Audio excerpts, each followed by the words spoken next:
शासकीय अभियांत्रिकी महाविद्यालय तंत्रशिक्षण विभाग अमरावती यांच्याकडून होणाऱ्या अन्यायाविरोधात जिल्हाधिकारी कार्यालयासमोर 28 एप्रिल 2025 पासून बेमुदत आमरण उपोषण सुरू केले आहे, अशी माहिती श्रीकृष्ण बेलोरकर यांच्याकडून पत्रकार परिषदेत देण्यात आली आहे.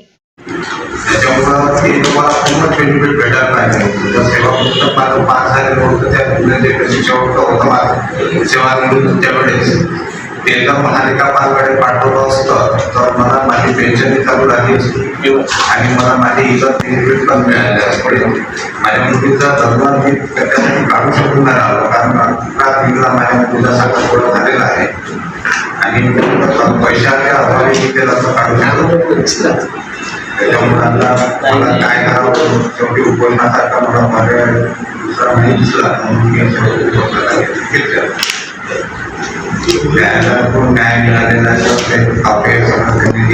आणि त्यांनी पूर्ण न्यायालयाच्या आदेश आल्यानंतर 3 महिन्यानंतर मला त्यांनी कागदपत्र पद्धतीचे आदेश दिले, परंतु माझ्यावर नंतर लगेच त्यांनी इकडे कागदपत्राच्या पद्धती मिळाल्याबरोबर त्यांनी माझ्यावर विभागीय चौकशी लावली की तुम्ही इमोशनल ब्लॅकमेल करून माहिती मागवलेली आहे, असं त्याचं म्हणणं आहे. हे माहितीच्या अधिकारात माहिती मागितलेली आहे आणि इमोशनल ब्लॅकमेल करून तुम्ही घेतलेली आहे, असं त्याचं म्हणणं आहे. अशोकभाई जोशी, विदर्भ न्यूज, अमरावती.